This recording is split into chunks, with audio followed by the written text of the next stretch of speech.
पाकिस्तान तहरीक इंसाफ के रहनुमा और साबिक वजीर आजम इमरान खान के वकील लतीफ़ खोसा ने कहा है कि हमसे फील्ड छीन ली गई, हमें कोई एतमाद नहीं है। सुप्रीम कोर्ट के बाहर मीडिया से गुफ्तगू करते हुए उन्होंने कहा कि इलेक्शन कमीशन बददियानत है, हमारे उम्मीदवारों और तायद कंदा को उठा लिया गया है। पुलिस नफरी RO दफ्तर के बाहर लगी रही वकला को गिरफ्तार किया गया। लतीफ़ खोसा का कहना था कि हमें जलसा करने नहीं दे रहे, घर घिरा रहे हैं, हमें इलेक्शन कमीशन पर कोई एतमाद नहीं। मेरे बेटे को मेरे दफ्तर के बाहर से गिरफ्तार किया गया। पंजाब हुकूमती हुकाम ने अदालत को बताया कि कोई वाकया हुआ ही नहीं।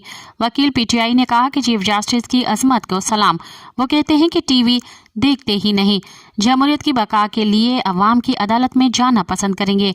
उन्होंने कहा कि 13 लोगों ने आकर यहाँ झूठ बोला। अकबर एस बाबर हमारे कारकुन के आगे नहीं ठहर सकता। क्या बिलावल, नवाज शरीफ, जरदारी के सामने कोई ठहर सकता है?